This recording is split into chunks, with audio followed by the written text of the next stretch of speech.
네, 안녕하세요. 강원대학교 의료관리학교실의 조희숙입니다. 저는 고위험 퇴원 환자를 위한 근거 기반 전환기 관리 프로그램의 효과 평가를 수행을 했습니다. 특히 만성 폐쇄성 폐질환을 대상으로 한 이유는요.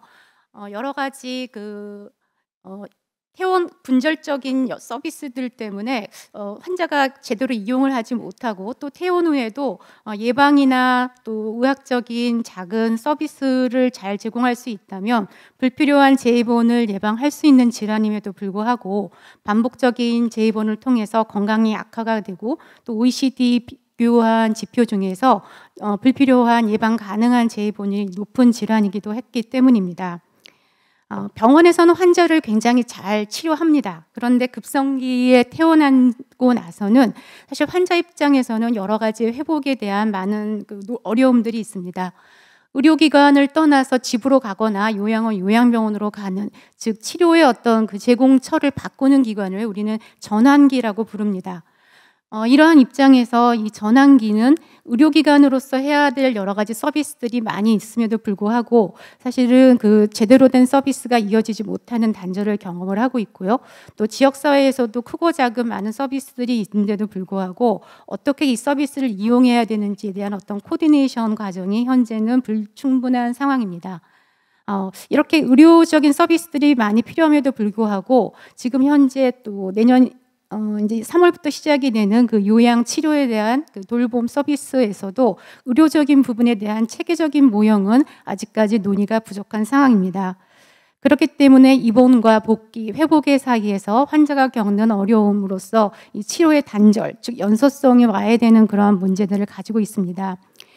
이렇게 고위험을 가지고 재입원을 반복할 위험을 가진 환자들에게 어떠한 서비스를 제공해 준다면 조금 더 삶의 질과 건강 효과가 향상될 수 있을까 하는 질문으로 이 연구를 시작을 하게 됐습니다. 이 연구는 36개월 동안 4단계에 걸쳐서 진행이 됐습니다. 크게는 근거를 좀 더 만들기 위해서 대학병원 중심의 연구를 진행하기도 했지만, 현재 국가에서 지방 의료원들을 대상으로 하는 여러 회계 사업이 있습니다. 그 사업에서도 조금 더 사업을 향상하고 또 근거를 마련할 부분이 있어서 지역 중소병원의 퇴원 환자 프로그램 개발, 교육, 훈련을 하는 과정들을 거쳤습니다. 오늘은 조금 더 RCT 개념으로 진행이 된 대학병원 서비스에 대해서 발표를 할 예정이고, 이러한 결과를 통해서 경제성을 평가하고 또 수가화하고 정책적으로 확산할 수 있는 부분까지를 저희 연구의 보고와 발표에서 수록한 바가 있습니다. 특히 이 연구에 있어서 어떠한 부분들을 좀 더 성과로 평가할 것인가 하는 지표 개발은 저희 연구팀에 있어서 굉장히 중요한 과제였습니다. 흔히들 재입원을 예방하는 의미로서 수치적인 의미에서는 재입원 감소가 굉장히 중요하고, 아무리 서비스가 제공이 잘 되어도 또 재입원을 감소시키지 못한다면 경제성 평가로 이어지긴 어려울 것입니다. 그렇기 때문에 이 서비스를 제공받은 환자군이 입원을 더 줄여야 하는 것은 분명하지만, 사실 퇴원하고 관리하는 여러 서비스들은 보여지지 않는 환자의 삶의 질, 효과성이나 또 자기가 건강관리를 할 수 있는 여러 가지의 능력들이 향상될 수 있는 많은 이점이 있는데도 불구하고, 만약에 이러한 부분들의 지표를 성과에 담지 못한다면 우리가 이 퇴원 환자 관리의 어떤 큰 편익을 좀 더 과소평가할 수 있는 우려를 범할 수 있기 때문이었습니다. 그래서 전문가 델파의 조사, 또 외국의 사례, 또 OECD에서 비교하고 있는 여러 평가 툴을 이용해서 성과 영향에 관련된 많은 지표들을 우리가 이 사업과 이 연구에서의 효과 지표로 선정을 하였고요. 이 부분에 대한 결과들을 추후 말씀드리도록 하겠습니다. 3개 대학병원이 함께 참여를 했습니다. 저희 강원대병원과 춘천성심병원, 그리고 도시형 모형을 위해서 서울특별시 보람의 병원이 함께 COPD 환자로 입원을 하는 환자군에 대해서 이 연구를 시작을 했습니다. 전환기 관리에 있어서의 개입은 뚜렷하게는 환자의 어떤 입원 당시에 필요로 하는 부분들을 잘 사정하고, 필요한 부분들에 있어서 퇴원 후 맞춤 교육, 그리고 계획, 그리고 퇴원 후에 입원 후에 방문과 생활 교육과 지역사회를 연계하는 일련의 패키지 번들이라고 이해를 해주시면 되고, 이 부분들을 뚜렷하게 동의를 할 수 없는 이유는 환자마다 상황이 다 다르고 그 상황에 맞춰서 맞춤형 서비스를 제때 필요한 곳에 서비스를 하는 것이 이 개입의 특징입니다. 이 부분에 대한 그 결과들을 좀 더 말씀드릴 텐데요.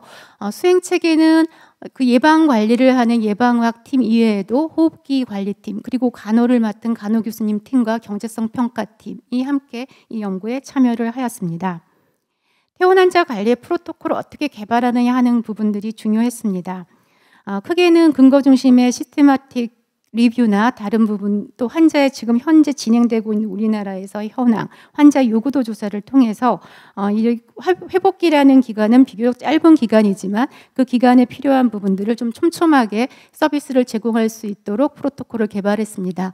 일단 환자가 입원을 하면 72시간 이내에 방문을 병동으로 해서 환자에 대한 그 필요한 부분들을 사정하게 됩니다. 여기에는 초기 평가를 실시하게 되고요.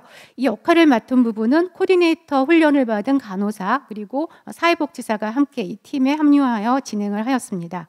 입원 중에는 필요한 부분에 대한 연계, 또 퇴원 후에 집으로 요양병원, 요양원으로 어떻게 퇴원할지에 대한 부분들을 미리 논의하고 그에 대한 맞춤형 서비스를 실시를 했고 환자나 가족이 얼마나 퇴원 준비에 대해서 완벽하게 이 부분들 준비를 하고 있는지를 사전에 파악하고 필요한 부분들을 지원했습니다.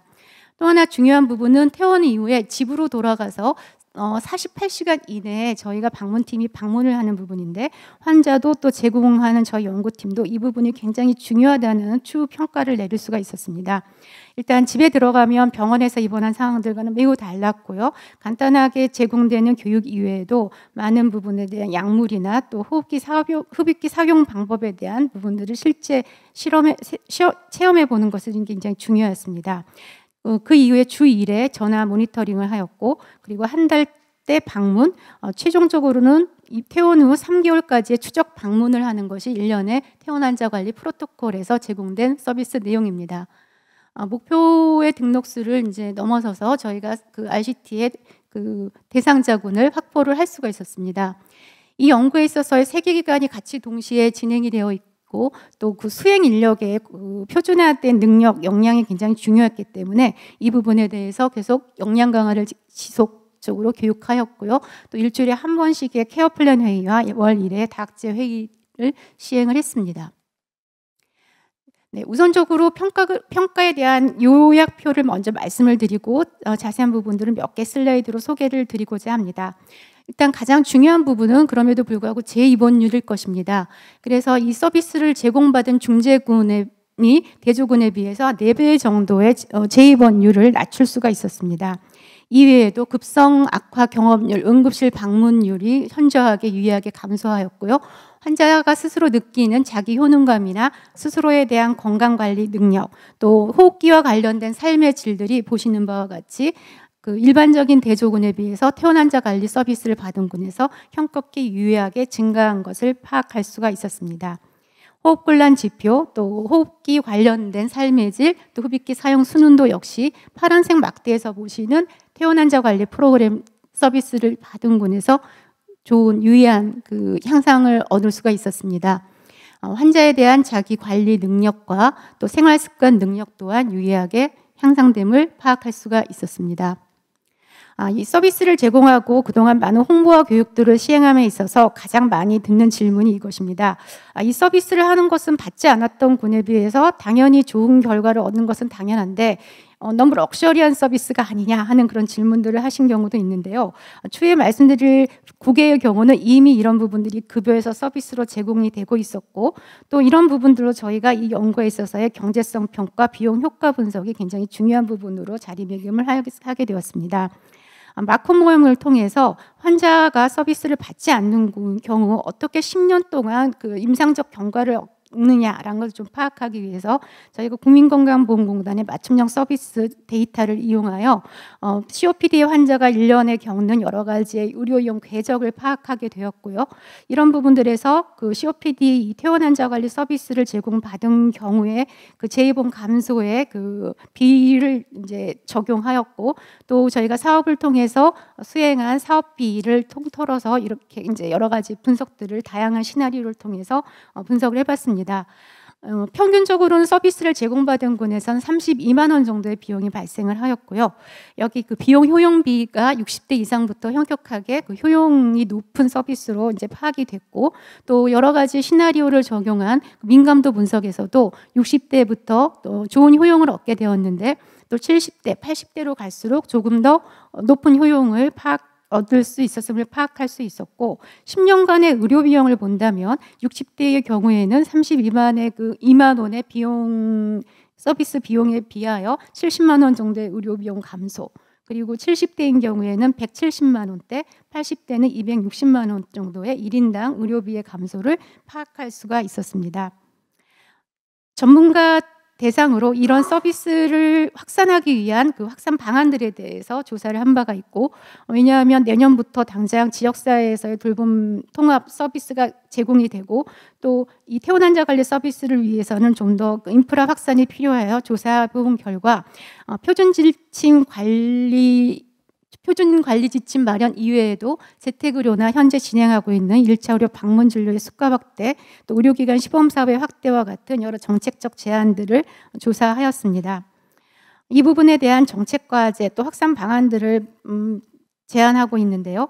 1차적으로는 그 의료 요양 지역, 요양 등 지역 돌봄의 통합법이 서비스 법률에 이제 내년에 3월부터 시작이 됩니다. 사실 마땅한 의료를 어떻게 접점을 가지고 시작해야 되는지에 대한 논의들이 부족한 상황인데요. 이런 그 병원에서 퇴원한 환자들을 좀 더 우선적으로 병원에서 지역으로 받아서 산발적이고 아직 일어나지 못한 서비스들을 함께 제공함과 함께 필요한 의료 서비스를 같이 접목할 수 있는 이러한 그 퇴원 환자 관리 서비스를 통합 관리 모델로 좀 더 확산할 부분들을 제안 중입니다. 또 한 가지는 이 서비스를 좀 더 확대하기 위해서는 이 서비스를 제공할 코디네이터의 전문적인 역량 강화가 필요한데요. 이미 연구에서 개발이 된 이런 그 교육 프로그램들을 통하여 좀 더 역량 강화할 수 있는 프로그램의 상설 운영도 필요할 것으로 생각이 됩니다. 무엇보다 이 부분들의 확산을 위해서는 보상 기전, 수가 체계 마련이 필요합니다. 일본은 일찍이 퇴원 환자 관리 행위별 수가를 통해서 이 서비스가 제공 중이고, 미국의 경우에도 그 메디케어에서는 이미 페이스와 같은 프로그램 등을 통해서 환자의 어떤 인도제 적용을 하고 있습니다. 좀 더 우리나라로 적용을 한다면 단편적인 행위보다는 인도제, 또 우선적으로는 80대와 같은 고령 인구에 대해서 먼저 적용해 볼 수 있는 방법을 정부에 제안하고 있습니다. 논문 게재 이외에도 이런 부분들의 공감대 확산, 또 퇴원 환자 관리가 어찌 보면 추가적인 것이 아닌 당연한 서비스라는 국민의 공감 마련이 필요할 것 같아 언론 보도들을 같이 활발하게 운영을 한 바가 있습니다. 네, 이에 대한 부분들은 또 근거를 가지고 출판 논문들을 계속 진행 중에 있습니다. 이상으로 발표를 마치겠습니다. 감사합니다.